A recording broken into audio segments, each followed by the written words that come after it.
Assalamualaikum warahmatullahi wabarakatuh. Kembali lagi di pembelajaran matematika. Anak-anak, kali ini kita akan belajar bab 4, yaitu tentang persamaan dan pertidaksamaan linier satu variabel. Pada pertemuan kali ini kita akan berfokus pada submateri yang pertama dan yang kedua, yaitu yang pertama tentang memahami konsep persamaan linier satu variabel, dan yang kedua yaitu tentang menyelesaikan persamaan menggunakan penjumlahan atau pengurangan.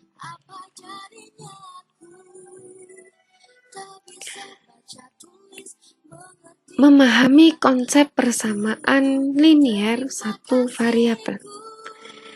Dalam persamaan linier variabel itu ada namanya kalimat tertutup, ada kalimat terbuka. Kalimat tertutup itu adalah kalimat yang dapat dinyatakan benar saja atau salah saja. Jadi tidak kedua-duanya. Kalimat tertutup itu adalah itu cirinya. Jadi kalimat itu atau pernyataan itu hanya bisa dinilai nilainya benar saja atau salah satu, tidak keduanya. Contohnya adalah kalimat yang bernilai benar, yaitu Presiden pertama Republik Indonesia adalah Insinyur Soekarno. Lah, ini kalimat tertutup yang bernilai benar. Lalu 5 dikali 2 kemudian dikurangi 3 sama dengan 7. Coba kita cek, 5 dikali 2 adalah 10, lalu dikurangi 3 adalah sama dengan 7. Benar, jadi kalimat ini adalah termasuk kalimat tertutup, karena kalimatnya bernilai benar saja. Lalu, contoh yang kedua, jika ada ini, kalimat yang bernilai salah. Pencipta lagu Indonesia Raya adalah Kusbini. Bukan, salah. Bukan Kusbini pencipta lagu Indonesia Raya. Lalu 6 dikali 2 per 3 kemudian dikurangi 2 kali 6 adalah dan dikurangi 1 hasilnya 7. 6 dikali per 2 per 3. 6 dikali 2 per 3. Ini hasilnya adalah 12. 6 kali 2, 12 per 6 ini samanya dengan 6 per 1. 1 kali 3 adalah 3, sama dengan 4. Lalu dikurangi 2 kali 6. Kemudian dikurangi oleh 2 kali 6. 2 kali 6.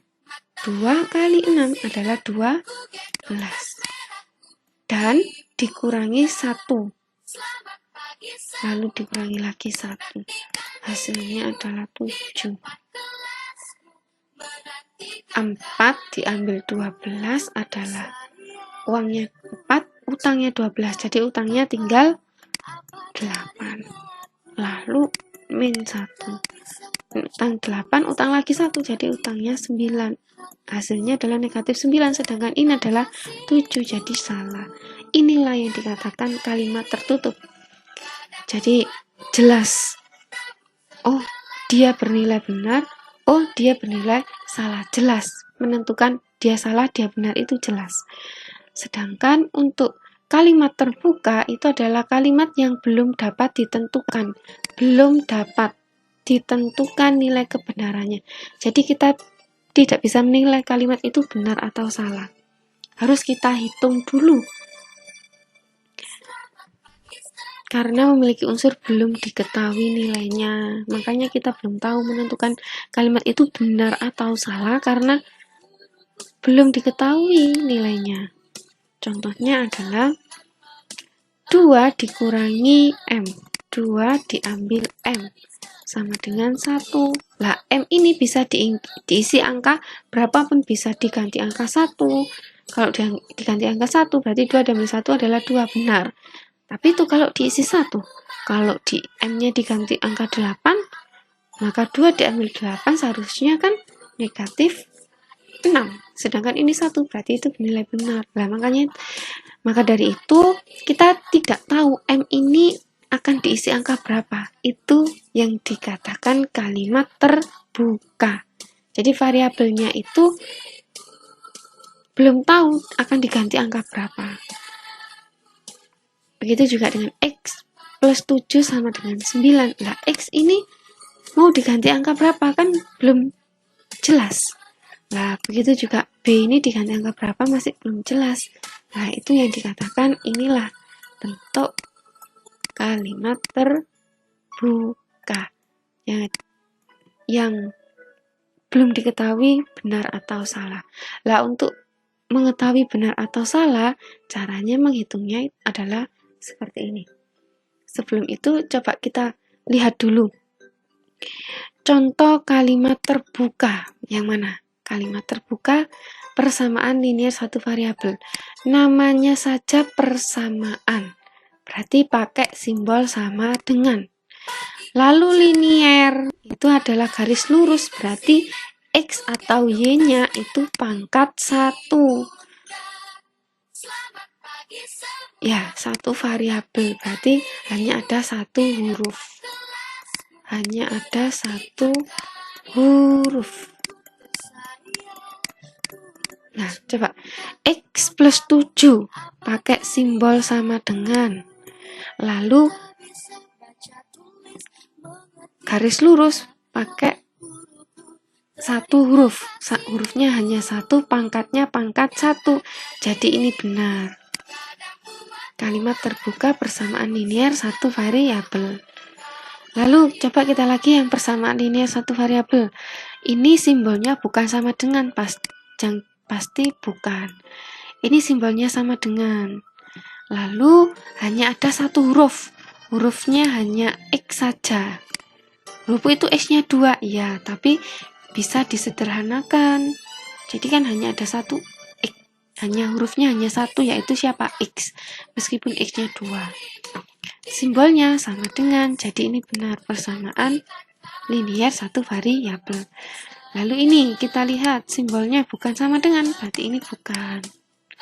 Ini kita lihat simbolnya sama dengan, tapi ada dua huruf, yaitu huruf Y dan X. Ini memang ada dua huruf, tapi hurufnya sama, jadi kita anggap satu. Kalau ini hurufnya ada dua, ada X dan Y. Sedangkan satu variabel harus satu variabel, jadi harus satu huruf. Jadi ini bukan persamaan linear satu variabel. Lalu kita lihat ini simbolnya sama dengan, ada satu huruf M saja. M-nya pangkatnya 1, jadi ini benar persamaan linear satu variabel. Lalu ini juga simbolnya sama dengan, hurufnya hanya ada satu, pangkatnya pangkat 1, jadi ini persamaan linear satu variabel. Kita lihat lagi, ini simbolnya sama dengan, hurufnya hanya ada satu, yaitu Y saja. Walaupun ada dua, ya ada dua, tapi hurufnya sama, jadi kita anggap satu. Jadi ini benar persamaan linear satu variabel.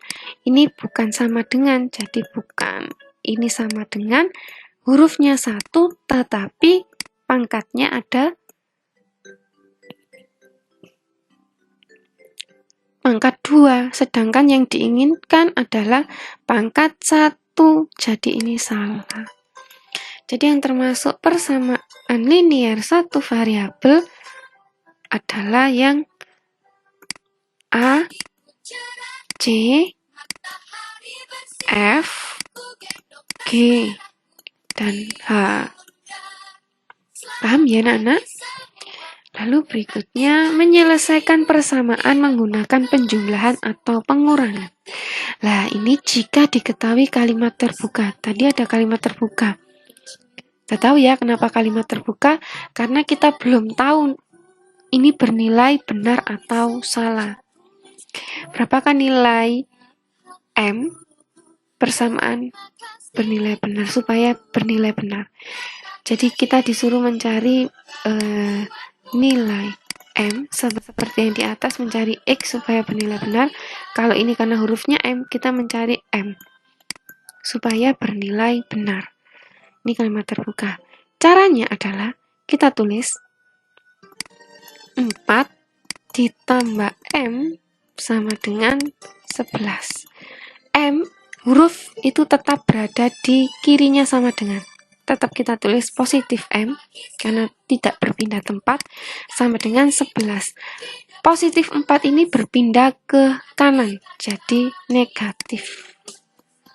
Awalnya positif jadi negatif. Jadi lawannya, kalau ini negatif maka pindah ke sini jadi positif gitu. Jadi M-nya sama dengan 11 diambil 4 adalah 7. Jadi M-nya bernilai 7. Ini kalau bernilai supaya bernilai benar. Gitu. Contoh lagi, ini mencari A-nya. Mencari nilai A-nya. Maka kita tulis dulu 8 sama dengan A ditambah 3. 8 ini kita pindah ke sebelah sini. Kita dekatkan yang tidak memiliki. Jadi min 3, karena ini di sini positif, kita pindah di kiri jadi negatif, sama dengan A-nya tetap di kanannya sama dengan, jadi tetap positif. 8 diambil 3 itu sama dengan 5. Sama dengan A. Atau A sama dengan 5, sama saja. Jadi A sama dengan 5. Begitu anak-anak. Begitu juga dengan ini. Mencari nilai X. Kita tulis X min 9 sama dengan 20. Lalu X sama dengan 20 tetap 9. X negatif 9. Mohon maaf. Negatif 9 ini berada di sebelah kiri. Kita pindah di sebelah kanan jadi positif 9. Jadi X-nya sama dengan 20 ditambah 9 adalah 29. Jadi X-nya sama dengan 29. Begitu juga dengan yang bawah. Cara menghitungnya sama. Bisa ya? Lalu contoh yang kedua. Andi memakan 8 kue. Memakan 8 kue. Dan Nyoman makan 11 kue. Dari kemasan yang baru dibuka. Mereka berdua menyisahkan 23. Jadi di dalam kemasan masih ada 23 kue. Nah, berapa banyak kue yang ada di dalam kemasan? Kan kita tidak tahu ada berapa. Misalnya itu X. Jadi kan dibungkus ada jumlahnya X. Kita tulis X. Nggak tahu itu angka berapa. Kita misalkan saja huruf X. Bu, apakah huruf selalu huruf X? Tidak, bisa dimisalkan mulai huruf A sampai Z. Misalnya di sini ibu memakai huruf X. Lalu dimakan 8. Berarti jumlah yang di dalam kemasan itu akan berkurang 8. Lalu dimakan Nyoman 11, berarti berkurang lagi 11. Lah, sisanya karena sisanya adalah 23 sama dengan. Nah, sisa kan berarti ngitungnya dikurangi semua kan? Ya. Jadi X sama dengan negatif 8, negatif 11. Hutang 8, hutang lagi 11. Jadi ngitungnya di jumlah tapi tetap negatif. 19. 8 tambah 11, 19. Sama dengan 23. Jadi X-nya tetap di sebelah kirinya sama dengan. Lalu 23 tetap di kanannya sama dengan. Tetapi negatif 9-nya kita pindah di kanannya sama dengan. Karena negatif jadi positif 19. Jadi X-nya sama dengan 23 ditambah 19. 3 tambah 9, 12, nyimpen 1, 1 tambah 2, 3, tambah 1 lagi, 4. Oke. 3 ditambah 9 tadi angkanya 12. Jadi 42. Jadi di dalam kemasan X adalah kue yang di dalam kemasan. Itu jumlahnya adalah 42. Dimakan 8, lalu dimakan 11, sisanya tinggal 23. Itu cara menghitungnya anak-anak. Nah, Sekian dari Ibu. Jangan lupa apa yang dijelaskan Ibu dicatat di buku catatan matematika kalian. Jika kalian belum paham, kalian bisa mengulang video ini berulang-ulang sampai kalian paham. Sekian dari Ibu, mohon maaf jika ada salah ucap atau salah penulisan atau pengetikan, mohon dimaafkan. Tetap semangat belajar online dan selalu jaga kesehatan. Wassalamualaikum warahmatullahi wabarakatuh.